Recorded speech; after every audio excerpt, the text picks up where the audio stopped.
Okay mga tol, ito mapapalang umaga sa ating lahat na. Good morning sa ating lahat. So update lang ako dito sa bahay mga tol. Kakauwi ko lang no. Na ano ako. Naagahan ako sa galing kasi ako sa palengke mga tol. Nag-ano ako.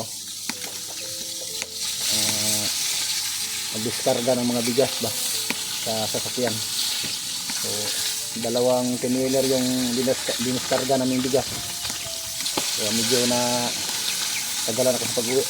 Inabutan ako ng umaga. Kasi alas 10 na kasi ng gabi namin nasimulan yung pagdiskarga namin ng bigas sa sasakyan. Dun sa pinwheeler. Kaya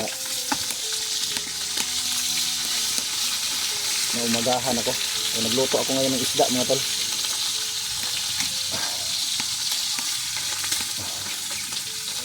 So umanhin mga tol, hindi pa tayo makapag balik explore sa ngayon. Kasi kailangan ko muna ang pansamantala na alalayan yung asawa ko dito habang wala pang isang buwan yung bata. Ilang linggo pa lang. So, umalis ako kagabi.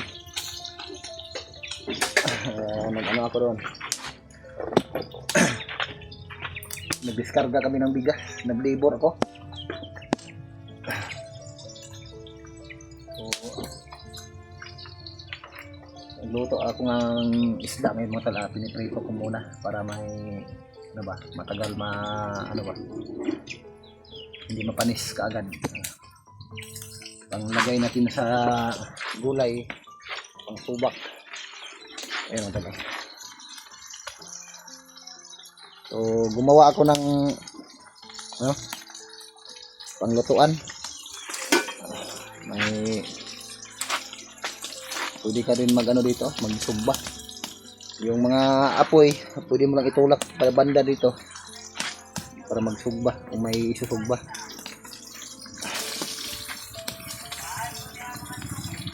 So, kahapon ko lang ito natapos, mga banda alas 4 ng hapon.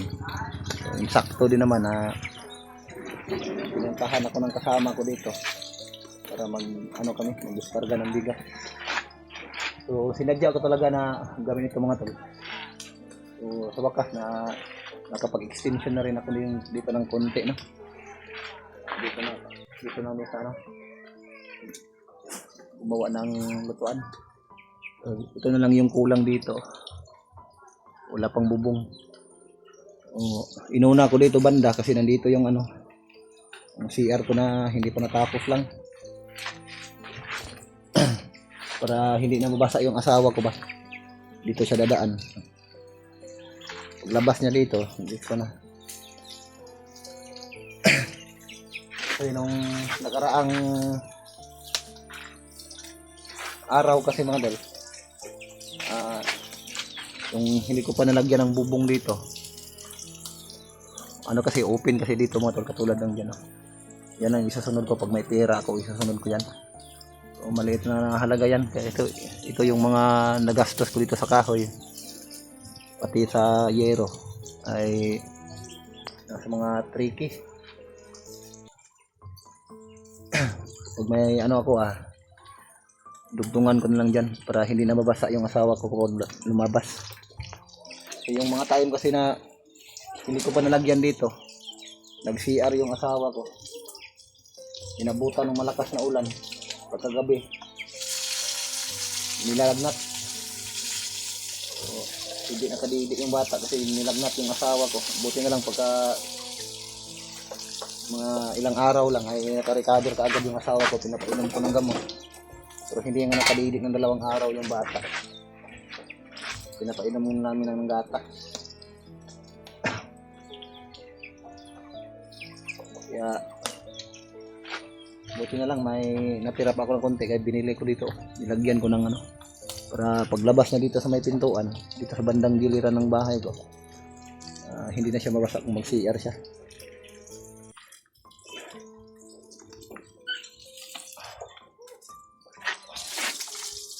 Nagprito ako ng isda para hindi madaling mapanis. Agahan, tanghalian hanggang hapunan na to. Lagyan ng gulay-gulayan lang ba.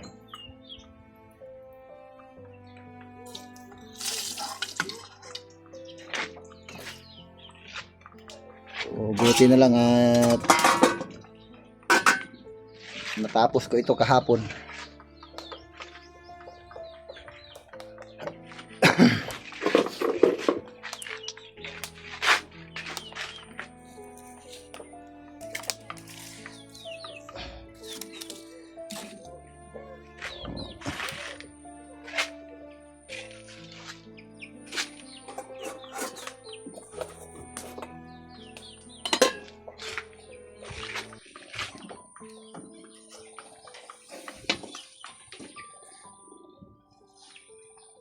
Medyo mausok nga lang mga tol. Ito kasi yung tinatawag sa amin ng ano ba, bagong gasol. Ito yung bagong gasol namin mga tol. Gasolbong ang aso.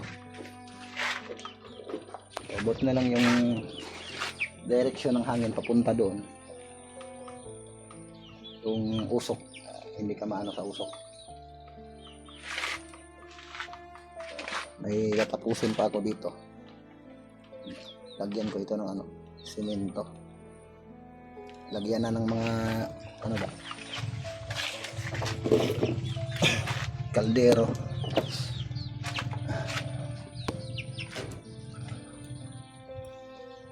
So update lang ako ito sa bahay mga tol, para may upload din naman ako.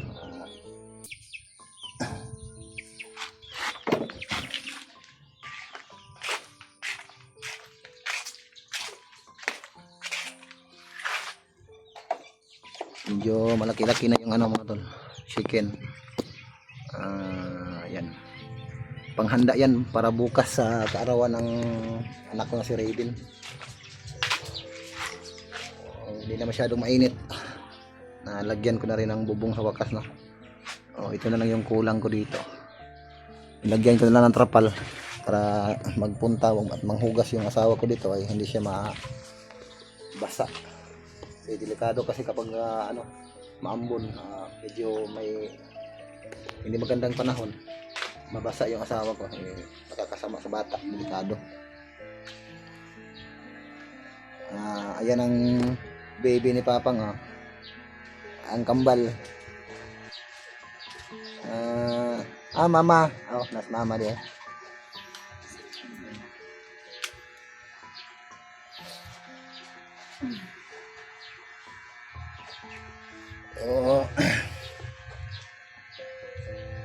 Hindi na maanos mama, hindi na mabasa pag lumabas.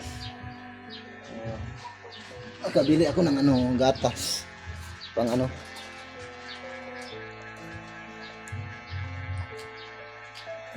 dalawang araw kasi nung hindi nakadidi sa mama niya yung baby.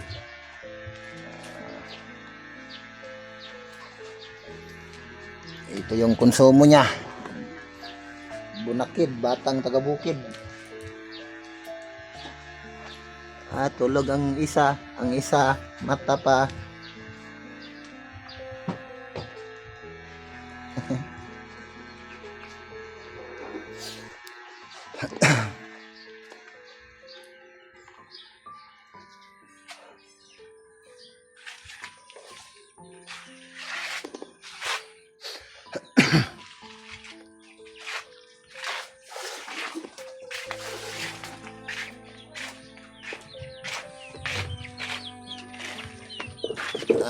May alaga ako itong chicken, no. Ya, gaya naguguguan niya pagkaon sa chicken niya. Ihawon na ako.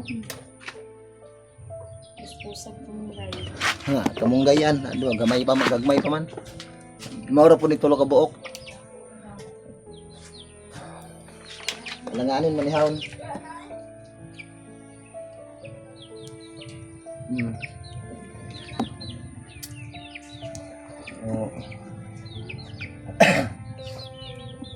Okay sana kung medyo malaki na ito. Pero may 3 din naman doon na broiler pang birthday ni Raiden bukas. Panghanda niya. ay nagawa ko na rin yung abuhan, paglutuan. Nalagyan ko na rin ng bubong, hindi na tayo mabasa pag ano na.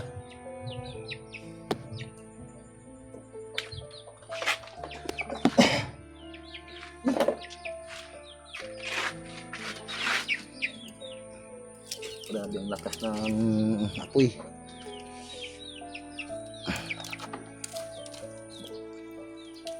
So, kapag mag-ihaw ka mga tol, magsugba-sugba ka, pwede mo ito itulak yung kalayo papunta doon sa dito banda para kung may ilagay kang isda dyan, magsugba. Hindi na.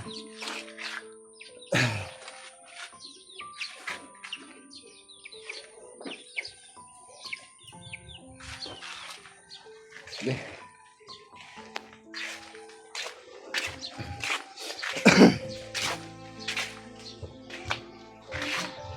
Ha? Ikaw na. Nang isda ito, naluto na ng isda. Ano ka, lauoy. Baso. Doon.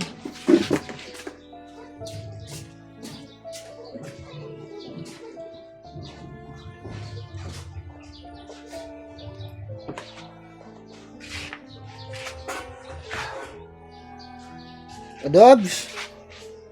Asa imong bibi? Asa imong bibi? Ha? Asa yang itoy? Oo. Uy, unsa man ni suksok man ni dire? Oh, kaluoy sa bibi oy. Anak ko siya.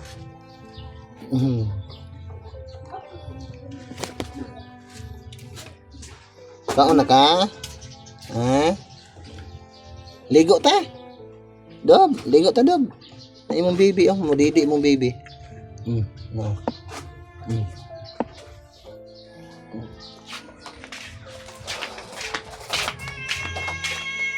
Cuman. Ha?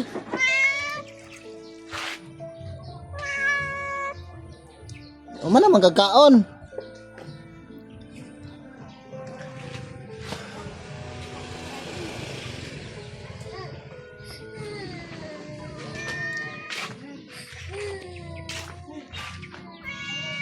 Sa din.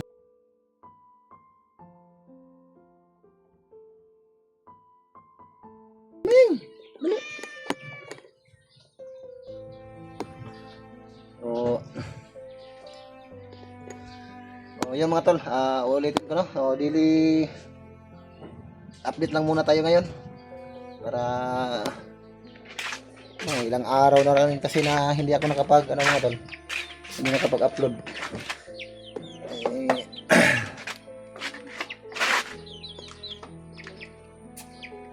Dami kasing kailangan asikasuhin dito.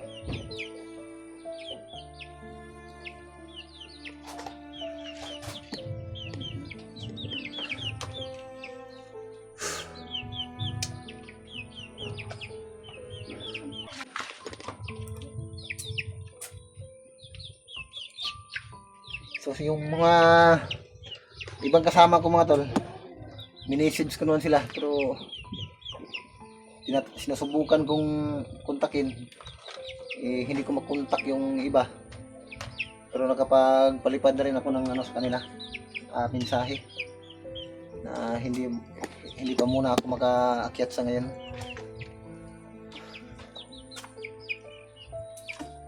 Nung nakaraang araw lang kasi mga tol, nag-aalala talaga ako sa asawa ko kasi nilalagnat kasi din bigla. Kasi yung nag-ano siya dito sa CR, biglang bumuhos yung ulan ba, biglaan yung pag-ulan na malakas. Inabutan siya, nabasa. Pagkagabi nagkalagnat. Buti na lang nakainom kaagad ng gamot. Kinabukasan naman ay medyo naka-recover kaagad yung asawa ko.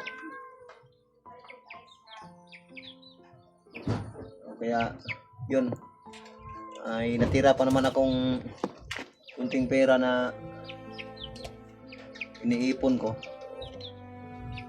binili ko na lang ng ano dito para matapos tong paglutuan ko at sa may ano, para hindi na mabasa yung asawa ko kapag mag-CR ba.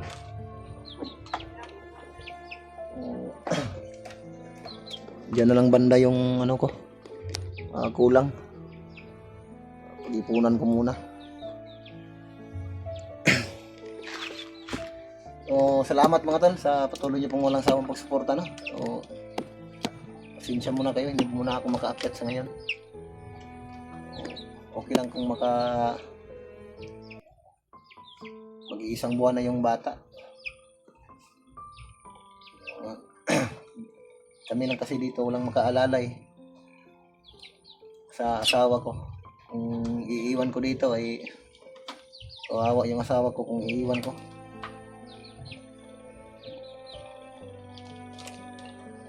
Pa-extra na lang yung ano ko dito habang nandito ako kapag may mga kasama ako na magpunta dito para may pagkakitaan kahit gabi. Depende kung anong oras pumunta sila dito sa akin. Dito lang kasi yung mapagukunan ko ng ano dito, kitaan yung paglilibot ng mga bigas sa ngayon. Kasi kung hindi kasi pwede na buong araw ako magtrabaho katulad ng construction, ay